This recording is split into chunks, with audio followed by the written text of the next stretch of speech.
Alright, this is Geordie Prepper and welcome to today's Wednesday Weekly World News, and today we're looking at 6 articles. So in my last video I got some threatogram from the BBC TV licensing. We see here that the technology and the development in televisions, it isn't going to stop. There's a OLED TV which is 65 inches in size and it just rolls up like a giant newspaper. The bigger the screen, the further back you have to sit. I mean, people's front rooms and living rooms, where most people would put a large screen TV, these living rooms aren't getting any bigger.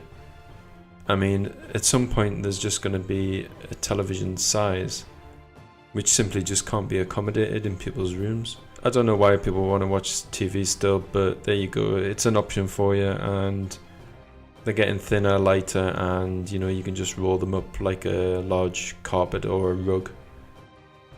Elon Musk's company Tesla is set to beat its own record with an even bigger power pack project in Australia. They did an original power pack and it's simply to meet demand at peak times on the grid. There's been a problem in Australia with huge demand at peak hours and they're getting brownouts and power cuts, simply because the grid just couldn't handle it. Tesla, they built a big power pack, puts electricity into the grid that it's had stored up, and then it recharges, and then obviously it's ready the next day to deal with peak demand. But they have a second site which they're going to open, and that isn't as big as the original one, but there is a third site which is set to be even bigger than the original one. Altogether, we see Tesla going into countries and setting up these power packs, these off-grid solutions.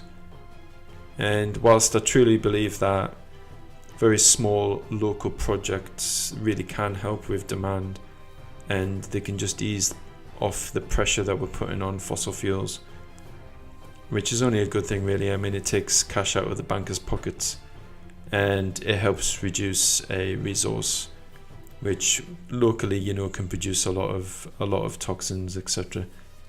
And using nature's resources is just a lot cleaner. We've done it from the beginning of time. Whenever we've harnessed nature, it's in a very clean way. And it's only really in the last 150 years that we've been doing it in a not so good way for local pockets in the environment. But again, we see this company Tesla using the name of a great man to do lesser works. And we're in Syria now, and 412 students are going to participate at the final competitions of the Syrian Scientific Olympiad. Basically, these students just compete in all sorts of competitions, which includes subjects of math, physics, chemistry, IT, and natural sciences. And really, this is just testimony to the resilience of Syria and its people, and a generation that's been growing up with unlawful occupations of the Syrian territory. And they're basically just getting on with life, and they're sticking, 2 fingers up at the central bankers, which is only a good thing. And we see here that there's been a tsunami alert after a magnitude 7.6 earthquake, which has rocked the Caribbean Sea, north of Honduras.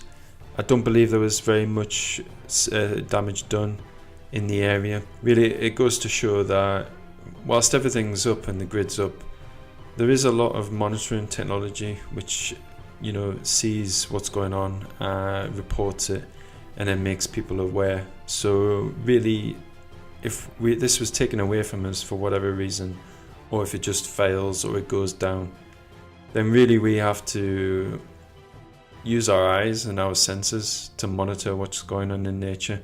Think about the local area that you're in, and obviously just be aware of your surroundings. That's a really important part of being prepared. Knowing your surroundings, knowing the type of events that happen in nature which could affect you. Going to Peru's alpine herders now, they are reviving ancient technologies. And this is something else really to consider. It's a lead on from the previous article really. What I've talked about there's what do you do when these systems aren't available to you? Or if you're using techniques which don't work. And these herders are reviving ancient technologies that their ancestors built. The indigenous communities are restoring abandoned dams, reservoirs and canals, going back to old roots, old technologies, dams, etc. I think obviously if the current system goes down, like I said, it's very fragile. So I think what we will be finding that people do in emergencies is that they'll be using old wells for water.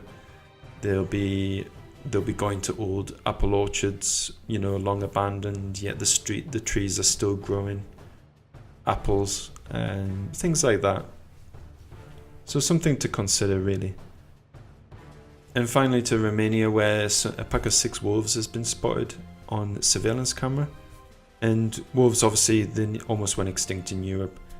And really, you know, it was following a trend which has happened in Europe with many species. I mean, here in Great Britain, we used to have bears, and we used to have other things that used to roam the land, but, you know, they're not here anymore. And there's been talk over the years of reintroducing species back into the wilderness. And, you know, I mean, it's only a good thing. I don't think it would deter people from going into nature with, you know, knowing that there's wolves or bears in the area.